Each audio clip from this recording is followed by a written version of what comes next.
Sometimes it's hard to, ask other people to change, but the changes do not start within ourselves and within myself and also the institution that I work with. Then it's just kind of maybe greenwashing.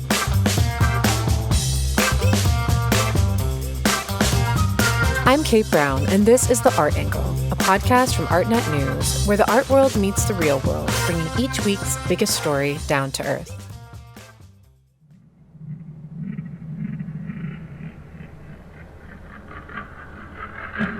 What you are hearing right now are the sound vibrations of a spider working on its web.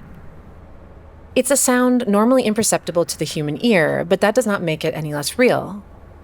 This recent technological feat of capturing and recording the sound of a spider is just one of the many pursuits undertaken by the Berlin-based artist Tomas Saraceno. Saraceno is known for working with experts from the fields of science, engineering, and architecture, among others, to create works that exist beyond the traditional bounds of the art world. These research-intensive, often groundbreaking installations and projects render visible our interconnectedness with one another and the ecosystems in which we exist. They've even earned him some world records. It's an ambitious undertaking for an art practice, and it has solidified him as one of the more impactful artists of his generation. For his first major UK solo exhibition, opening June 1st at the Serpentine Galleries in London, Saraceno and his collaborators are moving beyond the walls of the museum, considering and including the ecosystem of which the museum is a part, from the royal parks just beyond the museum's walls, all the way to the rural communities of Argentina, where people are fighting to stop lithium extraction in their lands, or to Cameroon, where spider diviners challenge our traditional ideas about knowledge. Saraceno's living and breathing multi-species serpentine show, which is called Webs of Life, will delve into critical and urgent questions about how we as people coexist with other life forms, and how technology intersects with the climate emergency itself. As the last of Saraceno's works were being sent over to London, I had the immense privilege of sitting down with the artist in his bright and beautiful studio in Berlin, a workspace teeming with energy, ideas, works in progress, and a few eight-legged creatures. We spoke about his unique approach to art, about the power of meditation, the risks of artificial intelligence, and what one can learn from really listening and seeing in novel ways. I want to talk about your Serpentine show, but I think we should start with sort of where we are today. So we're like sitting together in your studio, which is a multi-story former factory. Yes, ACFA, where the color photography got more popular.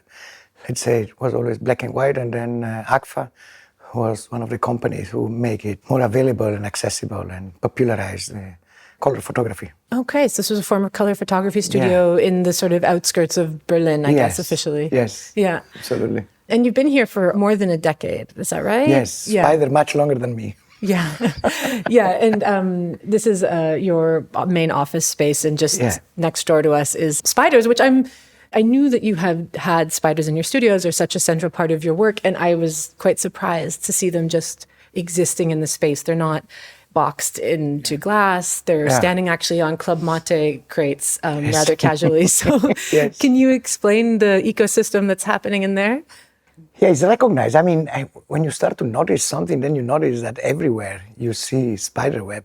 For me, it keeps surprising. And when people go to the exhibition, then they call me and say, I found a spider web in my home. It's in an artwork. Can you sign it? And so, synanthropic animals, this means somehow they evolve and develop also with human habitats. And somehow what they do is plays a lot about this kind of human-made distinction between what is natural, what is not. We could think about that nature starts always outside your home, but somehow also we should think that our homes is also their homes. Since have been living on the planet Earth for more than almost 200 million years, or 300 million years, 270. And humans only 200,000, Homo sapiens. This means I think this is quite of an arrogancy to think that they live in our homes. While more or less biology said that for a species to know how to live in a place, minimum should have been living for 5 million years. This means we're not even a third of a million years, while spiders 300 million years. Wow. This means it's recognizing a little bit that they are pre-existing. And there are many cultures that still venerate them, and many cultures that still have a different relation. You don't suffer sometimes the phobias, all these arachnophobias that many Western cultures suffer from. The show a little bit tried to kind of weave this connection, these webs of life, spider webs, cosmic webs, that somehow connect or could reconnect, or somehow it gives space also to that culture who have not lost that link to help us, the one who suffer from that phobias, to weave other relationships. I know you've said before that spiders, their webs are not different from their bodies. It's an extension of their nervous system. And as I've understood from what you'll be showing at the Serpentine and what you showed elsewhere, is you also make these web installations, which places humans in the center of a web. So can you speak a bit about what the metaphor is there for you and the significance that you want sort of humans to take away from that? Recently in New York at the Shed, we did an exhibition which mostly was the construction of a type of architecture where you could think that sometimes concert halls or places to listening or to hearing are so much bounded by the human perception for the frequencies of what we could hear and perceive, while every species lives in its own world. And it's mean we build kind of let's say an auditorium for a silent concert, for a haptic concert. That's something that you could not hear, but you still can feel. Let's say you don't hear the earthquake, but you feel an earthquake. There's been sometimes very low vibration that still spiders are able to pick up. Let's say a human range, it goes from 20 hertz to 20,000 hertz, I think so. And that dogs hear certain frequency. Each animal have a certain capacity to perceive and to sense the world through their own perception.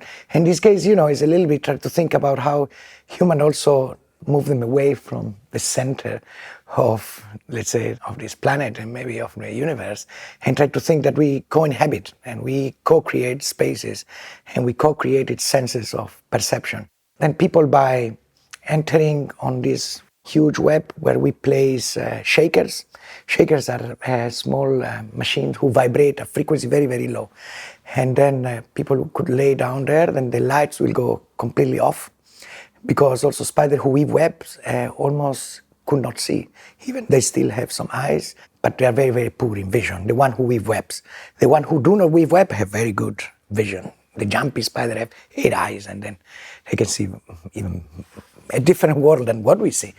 I mean, we should get rid of our better than us as a comparison of what the world might be, seeing through and not seeing, because spider many times they don't see through eyes, but yes, perceive this vibration, no? Mm-hmm. It means all the time, I mean, this kind of synesthetic mode of, to understand that, that the world is weaved by many, many people and not necessarily only people. I was playing around with the arachnomancy app that you made for the 2019 Venice Biennial, where you made this audible. And I was actually quite touched because I opened the app and looked at the map of the world, and just down the street from me, someone had uploaded a picture of a spider web. Yeah. Sometimes you feel that digital spaces can make us feel more alienated, but I actually felt like it was quite poignant to see all these people all over Berlin uploading these pictures of spider webs, which, as I understand, is your intention there is to make people sort of think about these cohabitants a little bit differently. Also, part of the app, there's these sonifications.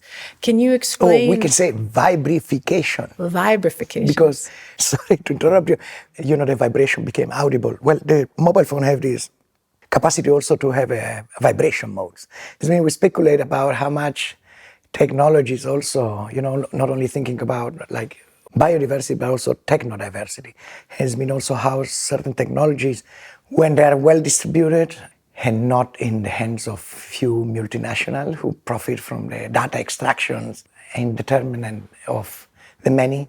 This is a little bit the speculation that we're doing. This means, yes, through this application, we turn spiders into source of consultations and oracles that somehow, maybe in the future, you might be able to exchange SMS through vibration mode. And the telephones will also not only help us to talk one to each other, but also to talk with other species.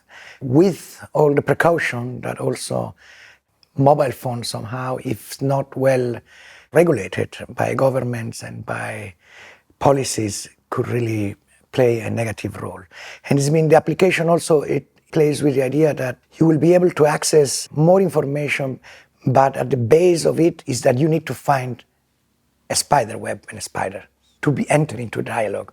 This means sometimes, when we also work with Accurart, with Daniel Birman, about the idea of augmenting the reality, was always and only with the condition that you also are in the presence of an alive animal, thinking about the phases of extinction of all the species, right? And it's nice when you point out also that then you start to map these creatures living in their houses also. How do you make these vibrifications, or how do you track them or record them? We have been working for many, many years, I think so, more than 10 years, on trying to develop different systems of how this vibration could be picked up. It's called the discipline biotremology. Is how animals communicate also with frequency ranges that might not be audible sometimes, and it requires something like a solid medium for this frequency to pass from one source to another. And in that extent, we invented a microphone, a very sensitive microphone, who is kind of a piezo modified microphone who have passed through many years of modification, since there was not really an existing technology which will fit to pick up this very tenuous vibration. We use a laser vibratometer at the beginning, very expensive, sophisticated, but was not really working. And then at the end we came up with new methods of being able to record that. And then we built up an archive of all different type of vibration. And then, many universities around the world also became interested, from the Max Planck Institute of the group Animal Behavior to the MIT and to many universities. Some of the instruments that we have developed, they have helped also science to hopefully understand better their own Umwelt and their own mode of perception. Right, because you were one of the first to make a 3D model of a spider web, is that right? Yeah. Yeah. It started a little bit with these analogies that you can read in many journals of astrophysics or cosmologists who when they try to describe the cosmic web, how the kind of the origin of the universe after the Big Bang, galaxies are kind of weave or compose in a certain mode. One of the analogies that sometimes they try to explain, they said, it's similar to a complex three-dimensional spider web. And I got curious because I always love also universe and planets and cosmos. I came from Carl Sagan and so forth also. And this means I thought, we have universe in our own homes. And this means I got very curious about try to understand it better. And for that extent, we find out in consultation with many arachnologists that actually there was not a precise model of these very complex geometries, which start to go to computer tomography instrument with hospital and many, many places to try to see if we will be able to digitalize and to scan these webs to see if there is a similitude or not with a cosmic web. And we found out there was no machine or instrument. When you do a CT scan of your brain, the thickness that it could measure is 0.6 of a millimeter, and the thickness of a spider web is much, much more thin. We then came up with a solution with a technical university. Then, we proposed them a system which also was quite innovative, and they helped us then to develop and to optimize it. And then MIT also came on board, and then we have PhD students advising them, and and we have been publishing in many very well-recognized scientific magazine. When I was doing research ahead of our interview, of course, there's reviews in Artforum, but then there's also in MIT journal, a professor talking about his research with you. So you do straddle several worlds. You studied architecture, you're an artist, you're working with scientists and arachnologists. I can imagine from your background that stepping into their world, it feels pretty fluid. Do you ever have any interesting experiences to share when you're bringing these people into the art world to kind of think through these questions in aesthetic terms with you? Yes, of course. It takes a lot of time. But I think so was always, lately was welcoming. We worked together with this group, Arachnophilia. And slowly it got a little bit more interested also in other form of knowledge, something now called traditional ecological knowledge, where we start to dialogue with spider diviners, with other communities around the world, which are not considered scientific, but at the same time hold the type of knowledge which I think so it needs to really be understood and be recognized. By that extent, in a kind of recent conversation, there was a group of scientists which they were trying to award a big prize on who is the first team of scientists who might be able to put in place a Google translator, so to say, for non-humans. And this means they invite the arachnophilia community, the one that I have been founded many years ago because we might be candidate on that. And to that extent, what I proposed at that conference was why we don't talk about spider diviners in Cameroon, which have held a conversation with spiders for many, many thousands of years, and somehow still are not recognized as one of the persons or one of the cultures which somehow have had a Google translator much before that Google have invented. And this means being able also to widen the spectrum of what science consider as possible source of knowledge and holding knowledge and becoming them also as possible winners of that prize. That's something which I think so is the things that I'm more investing time now and would be present also at the exhibition at a certain time. I mean, sometimes, they will not qualify spider diviners as a team of scientists who might have that conversation, or others, communities in Africa also who talk with birds and the birds guide them where the honeybees are located. There's a certain arrogancy of the comfort zone of certain disciplinary realm of acquiring still and colonize knowledges, and only when they have put their mark then is recognized as something which is valid for a certain communities. And that's a little bit the struggles that we are now trying to work with arachnophilia and try to really widen these possibilities. Right. As you said, at Surbiton, you worked in collaboration with these spider diviners from Cameroon. Yeah. And you actually went there and saw the way that they work and they do this translation. Can you explain a bit about exactly what they're doing? I saw Hans-Ulrich Obrist ask them a question, and then they walk into the forest and they speak with them. Yeah. And the spider diviners, which is called the practice Namdu, is a very ancient form of consultation or forecasting the present, the past, and the future in ways that the wisdom of another animal is taken into consideration. In the case, sometimes, in Argentina, we slaughter animals to eat meat, but in India, the cows are considered holy. Now, in Somia, in Cameroon, and in many other regions in Africa, spiders are considered as a source of respect. And in this case, many of the decisions that the village takes sometimes are consulted within together and made with the spiders. And in this case, are spiders who live under the ground in a hole, and you have to ask a question, then this question goes to this diviner who his knowledge have been inherited, in this case, by his uncle, and since many generations have been passed through different people who lives in the village. And at the end, he then translates that question into a vibration mode by beating a small can which is on top of the spider. That vibration is transmitted through this vibratory language to the spiders, and then the spiders might come out from the hole, and on top of the hole where they live there are placed cards which are made out of leaves with very precise incisions. And by the rearrangement of these cards, the spider diviner interpret the answer of the spider and then translate again to human language. Yeah, sometimes it takes weeks or sometimes days. Yeah, it's a process of consultation which I kind of adore. And when I went there, because I didn't know really how to relate with their own form of knowledge. And in the case, after a few days, we've been with Bolo and with David Seidling, who have been in the village for more than, I think so, 20 or 30 years, visiting this very remote village. Bolo have said, Tomas, I would really like that if you could build a web page for us, that I could offer my consultation to the rest of the world, or at least the part of the world who have access to the internet.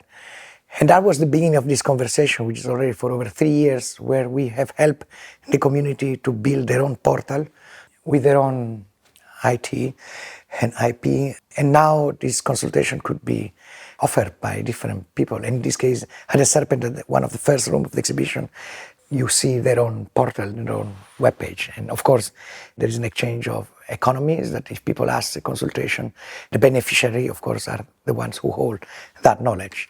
Instead of documenting something that at the end will not be beneficial for their own community, in this case, it's really work hard around the project which is based on their own demands and is an economy that it generates is really directly related to the community. And I think this is very important now when we think about restitution, how we appropriate knowledge, how we still colonize, biopiracy sometimes form of knowledge around the world.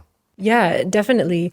So are you going to also present actual spider webs at the Serpentine as well? Yeah. One of the first things we did is like visiting the Serpentine. We went to the basement where we found many webs and spiders. It's been where there is less human presence, usually spiders are more abundant. And this was a little bit the beginning of also thinking like, hey, can we recognize these pre-existing artists? Can we call them artists? Can we give them space also? Can we formulate a kind of a recommendation policy for the Serpentine also that will allow these spiders to become more present? In this case, how you clean services, don't bloom them away when they appear, give them a proper name, change your relationship with. And that was kind of the beginning. This means we noticed many spiders on the basement, and I noticed many spiders also in the exhibition spaces coexisting with other exhibition. And that was beginning a little bit of seeing who is at the Serpentine, which species of spiders are the Serpentine. And then working with Peter Jäger, another archaeologist that I worked for many, many years, we start to map and we start to think, okay, what are all the species which are there? And then we thought also that some of the webs that have been weaved in Berlin will travel to London with the idea that also some of the spider living there will be able to weave webs on top of other webs, which usually is something which exists in, let's say, so-called nature. Right. So-called nature as if it's something separate from the interior of the Serpentine. Yeah. I know there's been many challenges from many different angles to the museum's idea of sterility and being clean spaces sealed off from the world. And I think it's a very exciting time right now because people are challenging this. And you're one of them. You're also putting solar-powered panels on top of the building and have turned off the air conditioning. I want you to explain your thinking behind that, but also just in general, I feel that so much of your work really challenges the museum's capabilities. I mean, in Dusseldorf at the K21, you've built this net, which probably pulls at the building literally and also symbolically in lots of different ways. So yeah, how are you thinking through these limitations of museums? Sometimes it's hard to, ask other people to change, but the change is if do not start within ourselves and with myself and also the institution that I work with, then it's just kind of maybe greenwashing. It's like saying it's very simple for others to change. And that was a little bit a challenge also of thinking like, can the Serpentine also adapt maybe to the rate of how art is presented, consumed, and exhibited. And that's a little bit like the biggest challenge because, there are certain infrastructure, there are certain ways of seeing things that when we really try to change them, you face a lot of challenges. And this was a great possibilities on the Serpentine really being keen, all the team and the staff, from the facility manager to the curator to Hans to everybody to really welcome this idea. Hence, we are very excited but also nervous because when people will arrive to the museum and they want to see something that might have been reading, and you might be responsible also to communicate this message in the right way, if it's not on or if it's half on or if part of the exhibition have entered into a sleeping mode because there is not enough solar energy. We face maybe certain discomfort or certain why I came all the way 2 hours coming from the other part of London and now I cannot see it, right? Mm-hmm. What we ask is really kind of becoming part of the exhibition in a way that the whole exhibition is kind of a performance that is not only played by the solar panels and the amount of energy that they may produce and they become alive as parts intrinsic, but also the visitors, which are not anymore visitors, but are an active participation into the making of what will be kind of a more resilient web of life. That is the title of the exhibition. By really contributing the change of behavior and not the changing of the climate, what all activists are telling us, to a certain extent. This behavioral change is something that is in the core of the exhibition, And the shifting also by recognizing that we are not alone in the world, but that the spider also might enjoy if the AC had been switched off, but because the climate, it became much more suitable for themselves to weave their own webs. And this means when you change the climate of the institution also, you contribute to maintain a climate in the planet Earth for the majority of inhabitants of this world who suffer the consequence of perpetuating a certain violence in the planet, which is also at base also a certain way of exhibiting and doing art. It's really kind of go hands in hand with things with the other one. I'm very happy that we invite not only human but also, we're in the middle of a park, we have to say, in the Kingston Garden or the Royal Park. Believe it or not, monarchy is still celebrated. Just a couple of weeks ago, certain rhythms and traditions, it seems so at odds with the kingdoms of life. Look how biologists still call them, right? And we play a little bit around of the opening hours for the birds, which might enjoy the sculpture which has a roof, which are not the same opening hours of the humans. Now, when you start to broaden the spectrum of who are the participants of this web of life exhibition, then you really have to start to shift that the doors not necessarily are for the size of the humans. Some part of the exhibition are only being able to enter by children's.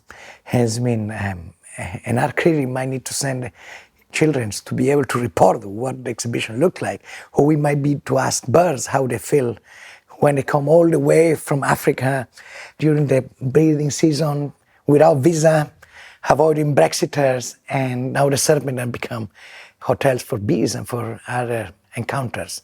It plays a little bit also with the politics and how humans have divided the world, which somehow it seems not really helping the times that the majority of people are living. Yes, for the few, yes, but not for the majority.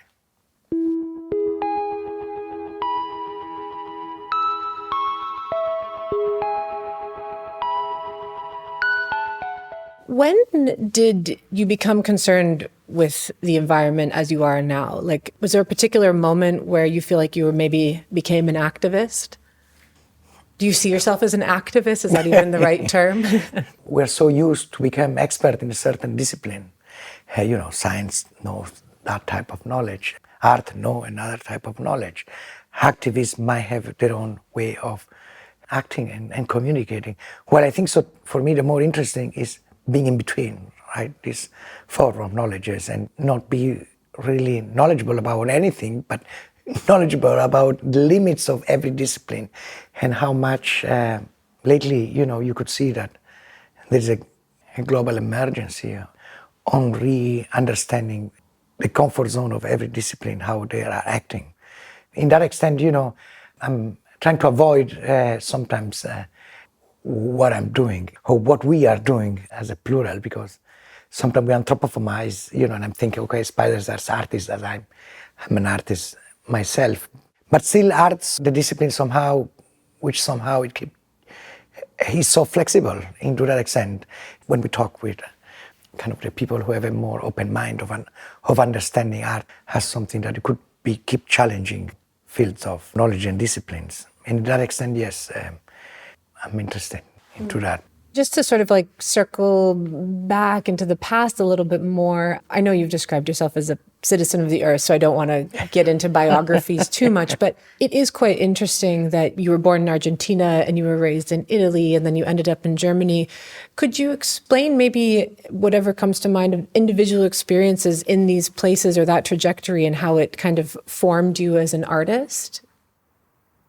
Yeah, no, mostly is wanting to belong to maybe a certain group, and then at that age, when I was a kid, people were, but you're, when I was living in Italy, but you're not an Italian, you're an Argentine. And then I go back to Argentina, you're not Italian, and then back and forth with the feeling of not belonging to maybe a certain country or a certain group. And might have shaped also that problem or opportunity on trying to understand that maybe that's also a problem in itself, right? Not having the flexibility to also being able to embrace other forms of being. Yes, it might have been formed as a young age, and how my parents also through political, in Argentina was a dictatorship period, and for ourselves, my family was not allowed to live in Argentina. We were being forced to live in exile. In this case, luckily, my father had an Italian passport, and from the jail, we were kicked out to Italy. And then when the democratic government came back, then we were allowed to go back to Argentina. and then they move it back, has been, there might have been a lot of struggles of belonging from which community you are part. And to that extent, I keep challenging, of this security of all the time, a group, a family, a discipline, a country might give you. Sometimes, also, which is beautiful, at the same time, facing today the sixth mass extinction or the climate emergency or the climate injustices, what are the requirements today that we need to kind of weave to have a sense of togetherness, that a certain geopolitics today on the planet, it seems outdated, to the necessity of how much, the interdependencies that one have to each other, right? We understand when the bees disappear, the whole ecosystems might collapse, right? And there are these triggers of the planetary boundaries that are so much necessary. And still, we are very ignorant about that, right? And I mean, there is a certain ecology that sometimes is not so much obsessed on the animal itself, but the entire ecosystem, how they are codependent one to each other. And I think, so, we need to advance a little bit in that direction in political levels, no? And many sides. And, the part of the Serpentine exhibition is exactly about how much energy transitions that are possible in certain part of the world by adopting solar panels or lithiums or the green energy transition from fossil fuel to electric. It might be really affecting other parts in the world. In this case, the community of Salinas Grandes, Argentina, where huge deposits of lithiums are found. And that extent, people might be invited to sign petitions, to find pacts and manifestos for the just energy transition for the majority of people of planet Earth. Mm-hmm. This means it's a real collaboration by many lawyers, activists, anthropologists, sociologists, and many who have contributed actively onto the thinking of this exhibition. Can you explain your concern with lithium extraction? I feel like not enough people understand what lithium is and why we should be worried about the mass production of it. At the current system, on the way how lithium is extracted in Argentina and in Chile and in Bolivia, what it requires is a lot of water mining, what some call it. And this means to extract 1 ton of lithium, you need 2 million liters of water. And this means the place where you find lithium, called the lithium triangle, some they call it the white gold, are places which are very desertic. They are very fragile ecosystem, which depend a lot on the water that exists there, but it's very scarce also. Has been when they arrive, these huge multinational companies, and they start to extract lithium, they pump up under the soil a huge quantity of water for purifying the lithium.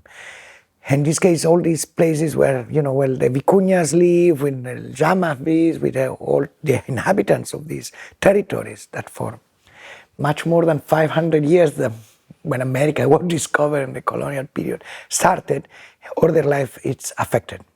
What we have been doing is opening up the dialogues, and it's more than 7 years that we have been exchanging different ways of life, no? Because what they really show us that you could live without lithium, you could live without a hyper-consumeristic world.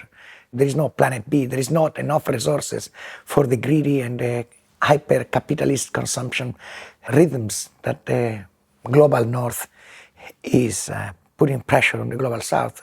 And this means is what Moira Mijan sometimes it says, we don't ask the property of the land, we just ask the rights to maintain another lifestyle, right? There is a really kind of a injustice on how the global north is trying to impose a certain lifestyle, which we know there are no resources in the world which will maintain that lifestyle, on to people which exactly are demonstrated that they could live in harmony and in certain relationship with the planet, spider diviners in this community.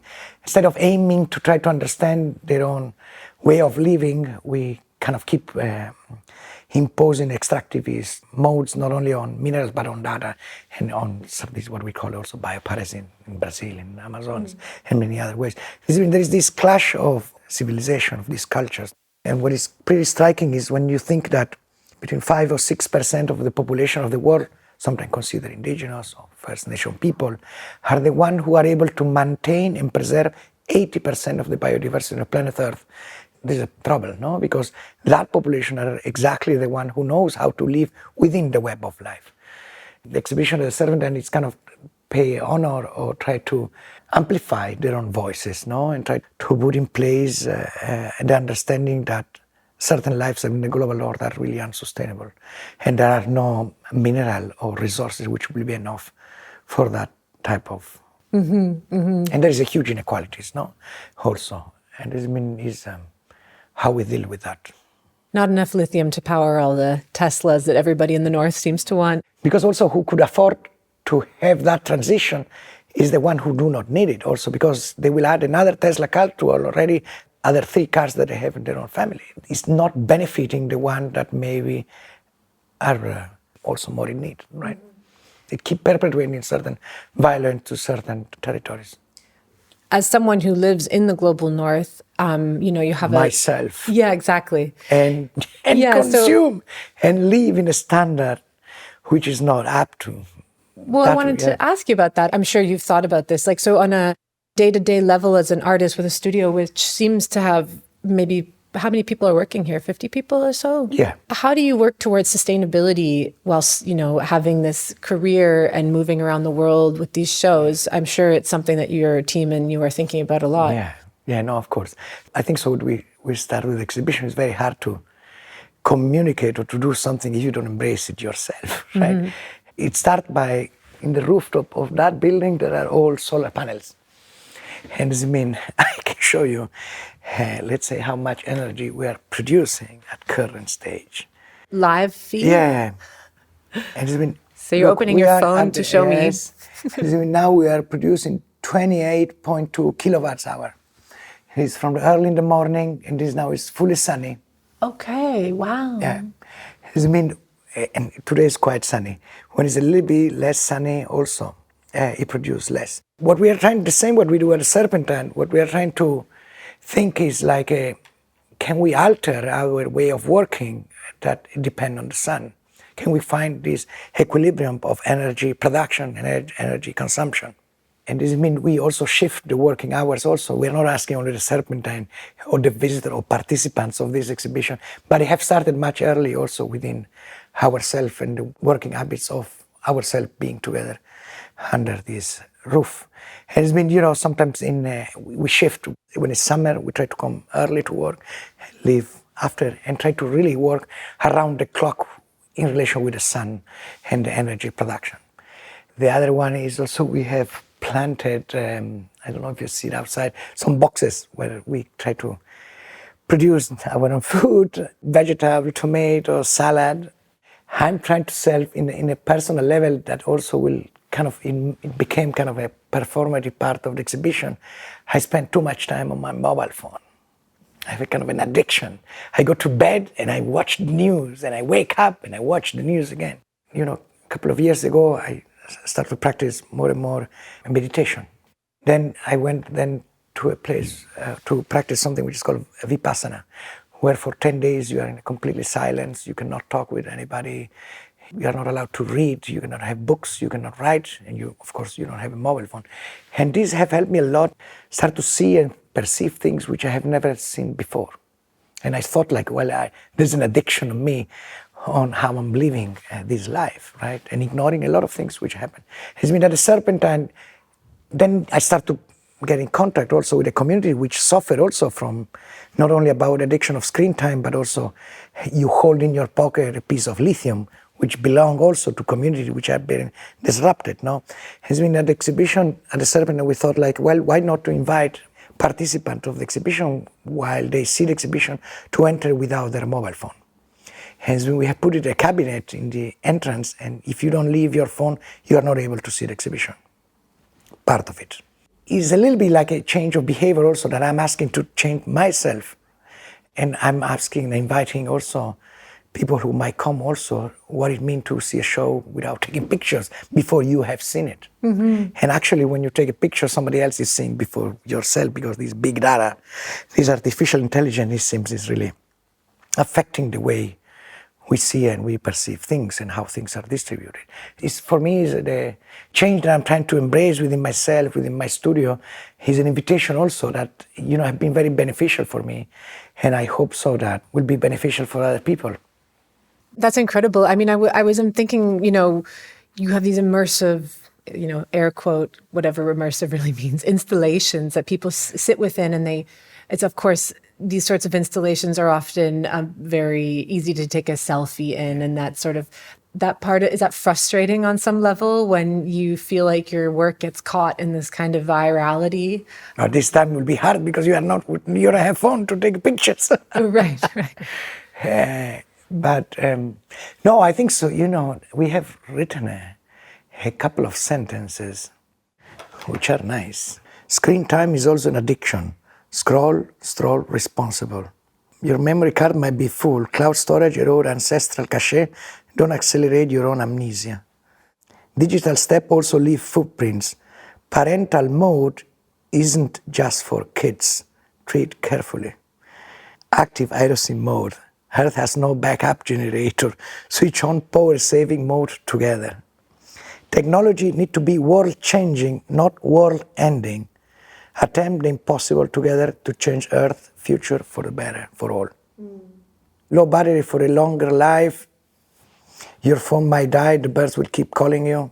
These sound like mantras almost. Yes, a broken screen is not a broken iPhone. Demand the right to repair. Join the movement against planned obsolescence. It's a little bit like a critique for my own addiction, my own time. You got your screen broken and you change it again and you buy another phone. And the rights of the repair, and how the European Union also is not following the rules. How even companies today are saying, look, AI is dangerous. Laws and policies are not able to deal with the speed, how technology, in the hands of the few, with monopolies that have been built, who bypass any democratic system, are really disrupting the whole system of democracy and what we have voted. We have seen what happened with the Brexiters, how Facebook have manipulated information. We have seen in the United States how Trump's disseminated fake news and so forth. When we talk about the web, it's not necessarily the spider web, but it's hopefully be a metaphor also about the different web we're caught within the digital webs. It's interesting you bring up artificial intelligence. Some people are very optimistic about it and see technology in general as an extension of the natural world, if we're going to make those distinctions anyway. But you sound concerned. Are you playing with that technology in your studio at all? Do you have any interest in it, or do you feel like it is just something that is heavily corporatized at this point? The sentence, technology world changing, not world ending. I borrowed from a text that I read. Technology in itself sometimes, it's the way how it's distributed, the way how it's used, the way of who owns that technology, that then later it becomes something which might be very detrimental for other people. Has been, a knife, you can cut an apple, but you can kill a person, right? Weapons in the United States, you see that it's better not to have weapons in the hands of public. But we will think, the energy transition with when it goes to a certain addiction to minerals, sometimes we forgot to talk also a much more fundamental part of the problem.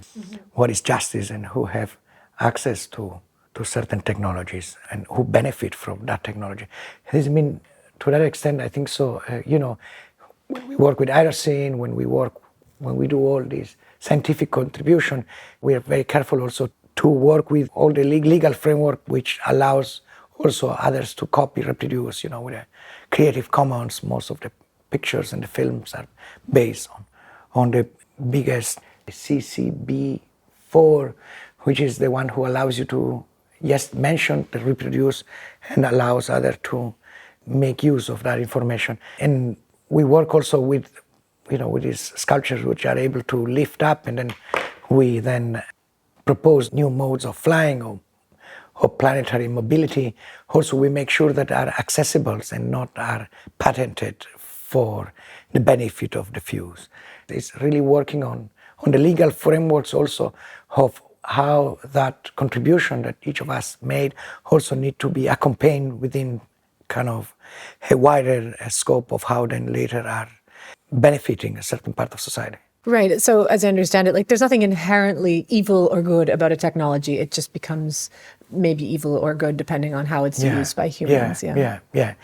And of course, it seems certain technology, it could really benefit the majority of people if they will not be out there. I mean, how much we talk about atomic energy and atomic weapon, because we know that certain part of human psychology are really not able to deal with a certain part of some human behaviors for certain part of some human population. We all have had hope that the internet will bring more justice, that information will be free, that will bring more equality, that the world will be more accessible. But what we have seen is a race, and now during the pandemic, of more inequality, of the wealthiest become more wealthiest. And this means that, just 36 families in the world have the economic power of more than 0.5% of the population of this world. It means these certain levels of inequality and holding power and economical power is never have been seen before on the planet Earth. And I think so is by also the use of certain technology, right? The pandemic was not equally affected everybody on Earth. Everybody used to say, yes, well, everybody is subject. Well, some people have really make their economies thrive like never before seen in this world. Yeah, some people did really well in that time. And I think a lot of private jets were still flying in between countries while, quote unquote, everyone was in lockdown. It will take me 2 days to arrive to London. I think so this time I'm going with a train. Oh, good for you. And then because of the Brexit also, it seems there is a lot of delays on the connection and stopping the borders. Remember that only 80% of the whole population of the world have never taken a plane.